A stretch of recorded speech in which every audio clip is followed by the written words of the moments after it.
May tanim din tayo dito mga kabady sa likod ng bahay na ampalaya. Yan mga kabady. Ampalaya. Pagkukuhaan natin yan mga kabady ng isa pa sa mga lutuin natin. Gulay. Meron pa doon ang kalabasa. May kalabasa pa doon mga kabady. Yan mga kabady. Kalabasa. Yan. At least hindi na tayo mamimili mga kabady. Meron naman tayo mga tanim. Okay. Dito sa parting to mga kabady, meron naman tayo ditong mga talong na itatanim. Ito mga sili mga kabady. Kakalat natin yan sa ating tataniman.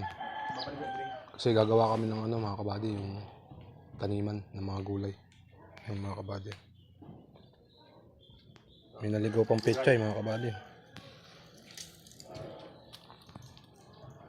Yan pa mga kabady. Hindi pa nahalot Talong yan no? Talong. Yan, talong daw mga kabady. Sili niya. Sili talong. Yung banda doon mga kabady, talong. Talong at Meron pa doon ng mga luya. Yun mga kabady. Mga luya yun. Luya yan mga kabady. Farmers kasi yan si Chef Tupper. Yan mga kabady. Ayaw daw niyang kuha ng video. Baka daw kuhain siya ng ICC. Ito, may tanglad pa rito mga kabady. Ito, tanglad. Para sa manok. Pag may naligaw sa bahay natin, pumasok na manok. Yan ang natin. Ihalo natin. Ito mga kabady. Kompleto talaga si Chef Tupper. Talagang chef Meron pa doon mga kabady. Luyan dilaw. Yan yung gamot sa mga acid sa katawan. Pwede rin sa chicken curry yan mga kabady. May malunggay pa dun. Kompleto talaga si chef Babae na lang kulang. Sa iyong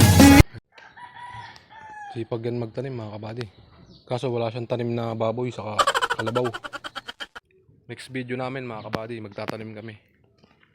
Samahan nyo kami mga kabady sa pagtataniman natin itong mga seeds na to mga kabady. Yan. Mga pantanim na yan. Tatanim namin yan doon sa asyenda ni Chef Tupper. Yan mga kabady. Napakaraming seeds niyan mga kabady. Yan. Alagang-alaga ni Chef Tinatakpan pa.